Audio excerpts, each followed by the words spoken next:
નમસ્કાર.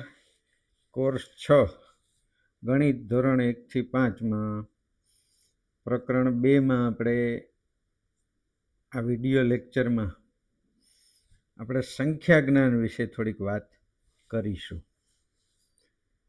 તો તમે મોડ્યુલ સાથે રાખી અને આ વિડિયો જોઈ શકો છો. સંખ્યા જ્ઞાન એટલે કે ગણિતની શરૂઆત સંખ્યા જ્ઞાનથી થાય છે. બાળક જ્યારે પહેલા ધોરણમાં સ્કૂલમાં આવે ત્યારે પહેલા જ દિવસે એની પાટીમાં એકડો લખવામાં આવે છે, એટલે કે સંખ્યા જ્ઞાનની શરૂઆત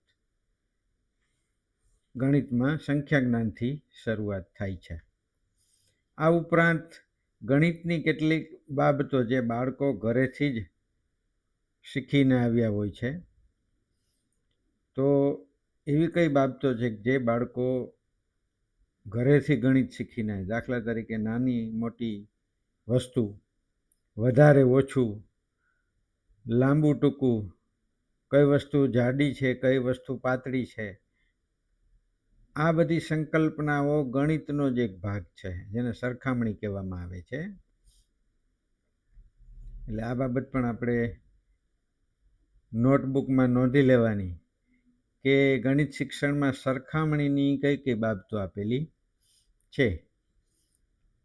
અત્યારે જે વિશ્વમાં સંખ્યા લેખન પદ્ધતિનો ઉપયોગ થાય છે તેની શોધ ક્યાં થઈ હતી? ભારતમાં. શા માટે ભારતમાં?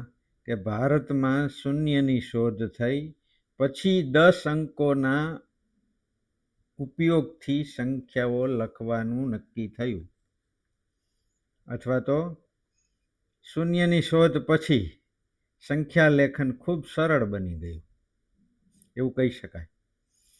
તો દશાંકી પદ્ધતિનો ઉપયોગ, દશાંકી એટલે 10 અંકી, એટલે કુલ અંકો કેટલા છે?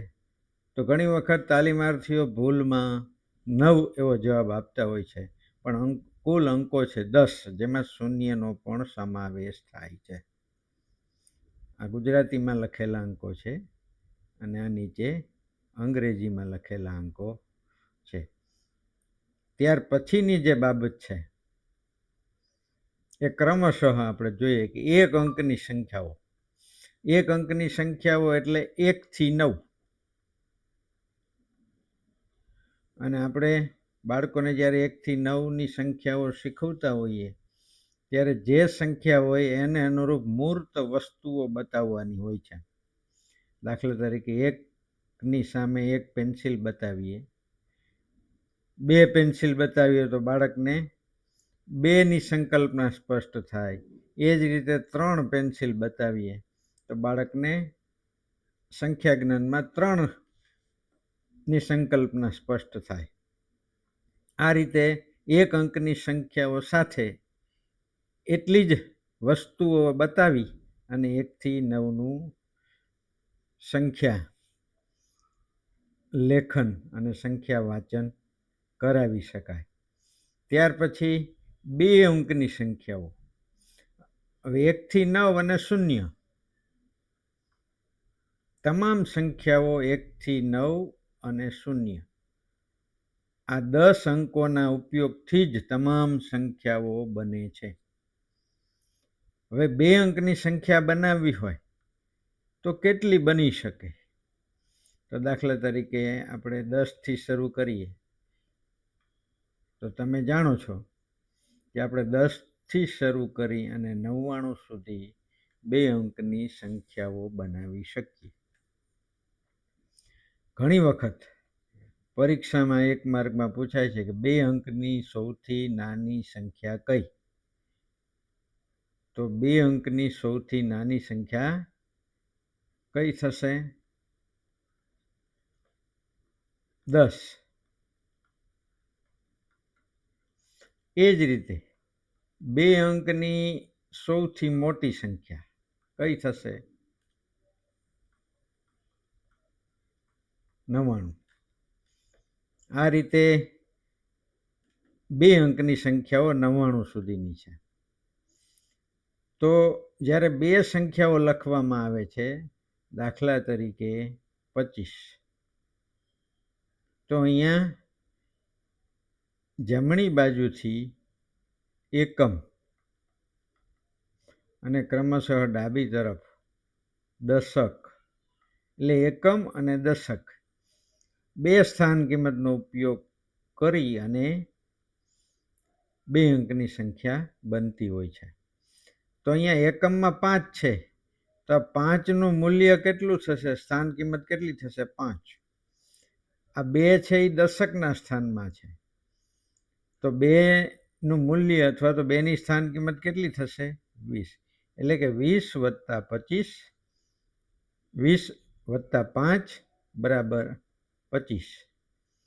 એટલે આ રીતે 2 અંકની સંખ્યાઓ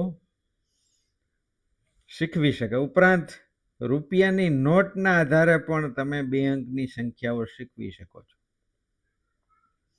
દાખલા તરીકે અહીંયા ઉદાહરણ આપેલું છે કે 10 રૂપિયાની 2 નોટ અને 1 રૂપિયાના 4 સિક્કા, તો કુલ કેટલા રૂપિયા થશે? તો 24 રૂપિયા થશે.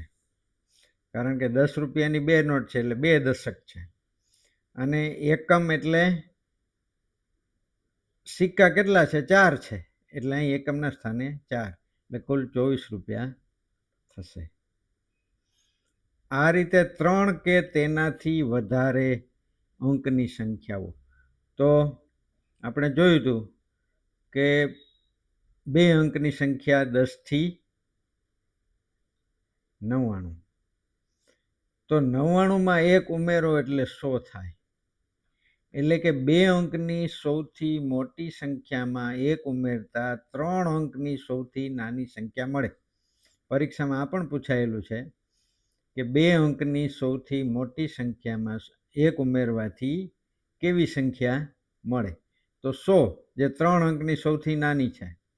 એ જ રીતે 3 અંકની સૌથી મોટી કઈ થશે? 999. એટલે આ 3 અંકની સંખ્યાઓ થાય. પછી ક્રમશઃ આગળ 4 અંકની, 999માં 1 ઉમેરશો એટલે તમને 4 અંકની સૌથી નાની સંખ્યા મળશે 1000, અને ક્રમશઃ આગળ વધશો એટલે 9000, 900 અને 99. આ જ રીતે ક્રમશઃ 10,000 થી શરૂ કરીને 99,999, ત્યાર પછી 1,00,000, તો અહીંયા 9,99,999, અને અહીંયા આપણે 1 ઉમેરશું એટલે આપણને જે સંખ્યા મળશે 10,00,000. અને આ જ રીતે ક્રમશઃ ધોરણ 5 સુધીમાં 1 કરોડની સંખ્યાઓ શીખવવામાં આવે છે. 1 કરોડ એટલે એમ કહી શકાય કે 100 લાખ. એને અંકમાં લખવું હોય તો 100 લાખ, એટલે 100 અને લાખના 5 શૂન્ય. એટલે આવા પ્રશ્નો પણ ઘણી વખત પરીક્ષામાં 1 માર્કમાં પૂછાતા હોય છે. ત્યાર પછીનો મુદ્દો છે નાની મોટી સંખ્યા. દાખલા તરીકે 27 અને 23, તો આ બંનેમાં નાની મોટી સંખ્યા આપણે શીખવવાની થાય. તો બાળકોને કેવી રીતે શીખવીશું? કે સૌથી પહેલા દશકનો અંક જોવાનો.